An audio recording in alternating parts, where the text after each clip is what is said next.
2024 avec un titre, c'est bien. Ça donne encore plus d'envie pour cette année. Oui, bien sûr, on est très contents. On voulait démarrer l'année avec ce trophée. C'est important de garder cette spirale positive au niveau des finales, des trophées. C'était un match qui n'était pas simple, mais on se l'est rendu un peu moins compliqué, on va dire.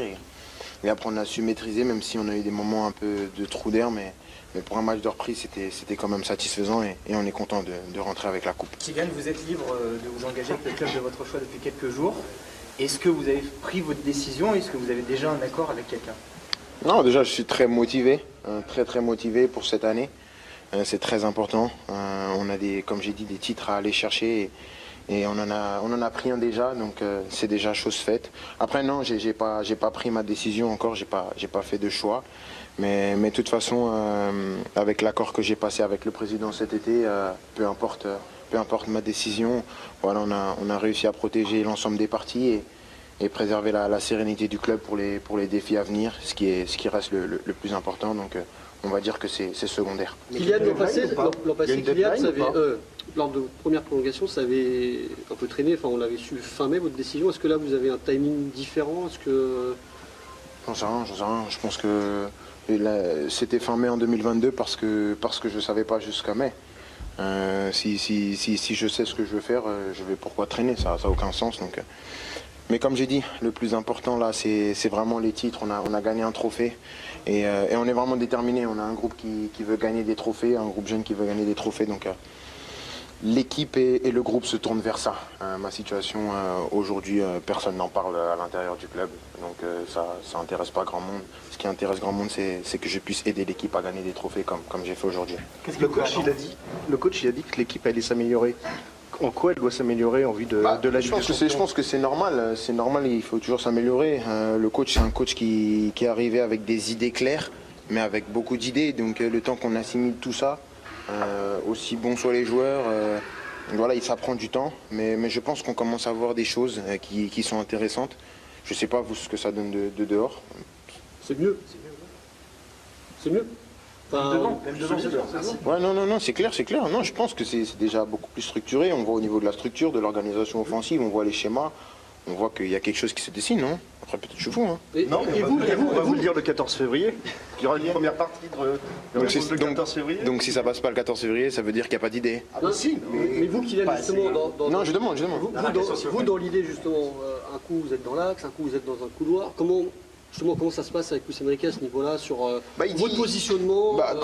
Quand je parle avec lui, il dit qu'un bon joueur, il peut jouer à plusieurs postes. Donc je pense être un bon joueur, pas mal. J'ai joué à plusieurs postes cette année et voilà, aujourd'hui je joue dans l'axe. Mais ce qui est bien, c'est que peu importe le poste où je joue, où on joue, il adapte en fonction des qualités du joueur, ce qui fait qu'on n'est pas dépaysé. Et donc voilà, il veut que je joue dans l'axe, il veut que je joue à gauche, il veut que je joue à droite, je veux jouer. Et je pense que j'aurai pas de problème à être performant. Est-ce que cette liberté que tu as t'inciterait un peu plus à rester au Paris Saint-Germain aujourd'hui? Cette liberté que le coach t'offre, qui nous dit à chaque fois en conférence de presse. Ouais, c'est le rapport en fait du bon. Est-ce que cette liberté et ce rôle encore plus important que tu as pourraient t'inciter à rester un peu plus au Paris Saint-Germain? Parce qu'avant j'étais pas important? Ah si, bien sûr. Ouais, j'ai toujours été important. Ça l'est encore plus, c'est ça Non, pas encore plus. Je suis dans la continuité. L'évolution d'un joueur, c'est dans la continuité de ce que je suis depuis que je suis arrivé à Paris, je pense. Qu'est-ce qui te fait attendre, Kylian? Merci beaucoup, bonne soirée. 3 janvier 2024, Kylian Mbappé en zone mixte, c'est rarissime. Il a dit des choses. Étienne, vous parlez très bien de Kiki, Kylian Mbappé. Qu'est-ce qu'on en ressort? Il a été son conseiller technique. Hein, il a été. Qu'est-ce qu'on en ressort de cette prise de parole qui est très rare? Eh ben, il en ressort quelque chose, une confirmation, c'est-à-dire ce qu'avaient écrit donc les journalistes qui suivent le Paris Saint-Germain chez nous et ailleurs, c'est-à-dire que Kylian Mbappé a abandonné des primes extrêmement importantes en restant. Donc il y a cette information-là et il sous-entend que le Paris Saint-Germain a déjà, entre guillemets, touché quelque chose grâce à lui. C'est-à-dire les primes qu'il ne va pas prendre. Ce qui lui donne l'autorisation, entre guillemets, de pouvoir quitter le club. L'autorisation morale, ouais. Exactement, sans être, on va dire, quelqu'un qui ne respecte pas le club et qui ne songe pas à ses intérêts. Donc voilà, il a dit ça dès le départ. Et quand Kylian Mbappé dit ça, c'est pas complètement anodin, il n'était pas obligé de le dire, personne ne lui a posé une question là-dessus. Comme il n'était pas obligé de venir. C'est lui qui est venu tout de suite donc, sur ce terrain-là. Et puis derrière, après, il a baladé tout le monde avec beaucoup d'habileté, avec beaucoup de finesse, et pour le coup, sans plus annoncer de quelque chose de concret. Pia, vous suivez le PSG évidemment, hein, on va dire 7 jours sur 7, limite H24, c'est votre vie.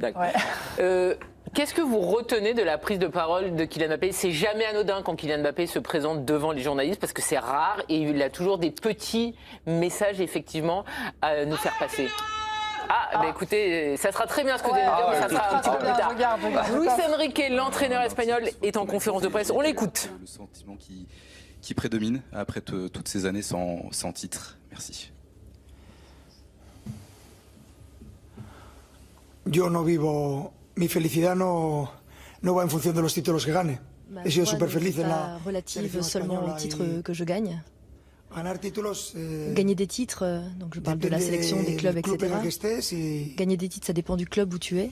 En premier lieu, j'aimerais vraiment remercier M. Galtier, qui a gagné la Ligue l'an dernier et grâce à qui aujourd'hui je peux disputer ce trophée des champions. Et merci à tous les joueurs de l'an dernier également. Et en second lieu, j'aimerais vous dire que je suis très content. Content de donner une grande joie à nos supporters et de rendre notre club un peu plus grand. J'espère que ce sera le premier d'une longue série de trophées. Luis Enrique, l'entraîneur du Paris Saint-Germain, a pris ce premier trophée. On va évidemment en reparler, mais on reste sur Kylian Mbappé, puisque c'est l'événement. Pia, je vous ai coupé, mais bon, c'était pour l'entraîneur espagnol, je m'en excuse. Qu'est-ce qu'on doit retenir et pourquoi il a parlé? Alors, moi, je retiendrai d'abord que le message principal qu'il a visiblement l'intention de passer ce soir, c'est la sérénité dans le club. C'est-à-dire qu'il évoque un accord passé avec Nasser, ce qui avait déjà été évoqué dans la presse, mais il l'évoque dans un climat de prise de parole qui est serein, un soir de victoire, où voilà, quand il parle de Luis Enrique et du fait qu'il se fasse balader de poste en poste, c'est pareil, il apporte de la sérénité dans ses propos. Moi, c'est ce que je retiens en premier. Après, c'est vrai qu'en tant que suiveuse du PSG et en même temps supportrice de l'équipe, j'avoue que la première réaction que j'ai, c'est un peu une réaction épidermique sur le fait que les 3/4 des questions des journalistes soient liées à ce renouvellement de contrat. C'est logique. Mais en tant que suiveur et en tant que supporter, on est fatigué de cette histoire de contrat et on peut comprendre. Ça fait que démarrer là. Non, ça a commencé. C'est quand même assez logique. On a un des meilleurs joueurs du monde dans notre championnat. Il pourrait partir si on ne pose pas des questions là-dessus. Je témoigne juste de l'état d'esprit de beaucoup de supporters avec lesquels je parle tous les jours. Mais justement, vous nous dites en tant que supportrice, vous êtes supportrice du PSG, vous voulez forcément savoir, encore plus que les gens lambda. En fait, je pense qu'on est arrivé à un point, et c'est là que je voulais en venir, où je ne peux pas parler pour tous les supporters évidemment, mais c'est vrai que je suis vraiment en contact avec énormément de supporters tous les jours, et donc j'entends beaucoup ce que les supporters pensent. Et personnellement, je pense la même chose. Je pense qu'on est arrivé à un point où ça a été tellement crispé l'année dernière et ça nous a tellement saoulé cette histoire, parce qu'il faut dire ce qui est, que je pense que certains d'entre nous sont un peu dans une forme d'acceptation qui colle exactement avec ce que vient de dire Mbappé. C'est-à-dire, en fait, les gars, qui partent ou qui restent, on sera reconnaissant de tout ce qu'il a apporté au Paris Saint-Germain.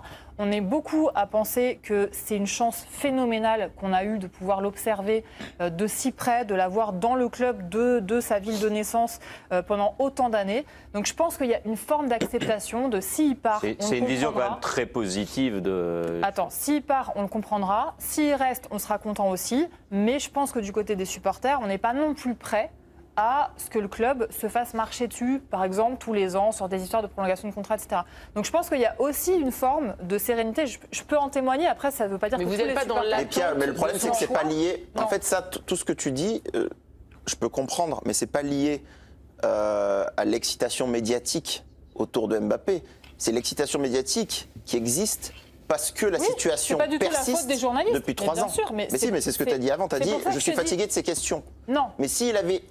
S'il avait décidé on avait été avant... fatigué de la situation qui s'est répétée et on est évidemment tous témoins du fait que c'était en partie s'il n'y avait pas eu une lettre créé par la famille Mbappé et par Kylian Mbappé lui-même et aussi par le club et par plein de trucs. Mais les deux, c'est pas seulement Mbappé, le club Mbappé, c'est aussi le club. Je pense, c'est ce que je suis en train de dire. Donc je pense que de tous les côtés, on est arrivé à un point où on en avait vraiment ras-le-bol de ces histoires de prolongation et on a tous commencé la saison en se disant punaise, il va être libre à la fin de la saison et ça va durer 1 an et pendant 1 an on va encore si on ne s'intéresse pas de savoir ce que va faire un des meilleurs joueurs du monde qui joue dans notre championnat, je ne sais pas à quoi on va s'intéresser. Est-ce que tu ne crois pas qu'en Espagne, tu crois pas qu'en Espagne et à Barcelone, quand Messi devait partir, rester, ils n'en parlaient pas tous les jours abondamment? Tu crois pas qu'au Real, c'est pas gênant qu'on en parle. Ronaldo, mais écoute ce que je te dis. Le fond de ce que j'essaye de faire passer, c'est qu'il y a une forme d'acceptation, qui reste ou qui parte. Il y a moins de tension, c'est ce que je ressens. Il y a moins de tension qu'avant et j'ai senti, moi, dans ces propos, parce que c'était ta question, Karine, j'ai senti une forme de sérénité, voilà, j'ai fait les choses comme il fallait. Si je pars, ce ne sera pas complètement gratuitement. Si je pars pas, ce sera pour continuer l'aventure. La dernière fois, il avait mis autant de sérénité dans les réponses qu'il faisait et puis il a fait durer le suspense pendant assez longtemps. Etienne, un tour de table. Hugo, vous vous êtes pas encore exprimé sur ce qui est intéressant, je trouve, par rapport à ça, c'est que Mbappé a décidé de s'exprimer sur ça et il a décidé de le faire le 3 janvier. Oui. Parce qu'en fait, ce qui se passe, c'est que le 1er janvier à minuit, avant de se souhaiter bonne année, on s'est tous dit Mbappé est libre. Donc c'est vraiment le sujet. Vous, mais moi non. Hein, j'avoue, je ne sais pas quelle est ta vie privée, mais moi non. Non, mais parce que moi je suis resté tout seul, tu sais. J'ai appelé ma mère, j'ai dit maman, tu sais Mbappé est libre. Non, mais Mbappé a découvert. Un sacré réveillon, dis donc. Hervé a découvert qu'Mbappé était libre en voyant le programme de l'émission. Non, mais. C'est vraiment le sujet, et c'est pour ça que je ne pouvais pas être d'accord avec toi, Pierre, parce que c'est le sujet du football français. Et nous aussi, en fait, c'est notre travail de poser des questions. Et bien sûr. Et dès la deuxième question, quand il se présente, parce qu'en fait, il se présente pas pour dire je suis content d'avoir gagné un trophée des champions. Il se présente parce qu'il attend la question et parce qu'il a préparé ce qu'il veut répondre à cette question. Et ça a été très habile de sa part parce que justement, tout le monde parle de ça depuis 3 jours. Depuis le 1er janvier, tout le monde parle que de ça. Et lui, il dit voilà, on va éteindre l'incendie en montrant de la sérénité, etc. En assumant que le club n'est pas lésé financièrement. Donc tout ça, c'est très malin de sa part. Mais après, faut pas être dupe sur ce qui s'est passé et sur ce que doivent faire les journalistes. En fait, nous aussi, on est fatigués de ça. On préférerait, commenter des buts. Moi aussi, tous les jours, je me dis. Bon, je pourrais faire l'émission sur le départ d'Mbappé, je vais faire autre chose. Mais c'est pas ce que je disais là, c'était pas une critique sur les journalistes, pas du tout. Ce que je disais là, c'était qu'en tant que suiveuse du PSG et en tant que supportrice, dès qu'on aborde ce sujet, ça me saoule. Et tous les supporters sont dans le même cas. Il n'y a aucun supporter qui va te dire aujourd'hui génial, faisons 1 heure d'émission sur le départ d'Mbappé. On en a ras-le-bol en fait. Et lui aussi, mais on en a ras-le-bol. Peur que ça soit terminé. L'aventure de 2017, elle peut se terminer là. C'est une peur aussi pour les supporters du PSG. Honnêtement, je connais plein de supporters qui préféraient qu'il reste. Par contre, j'en connais aucun qui a peur. Mais aucun qui a peur qu'il parte ? Aucun.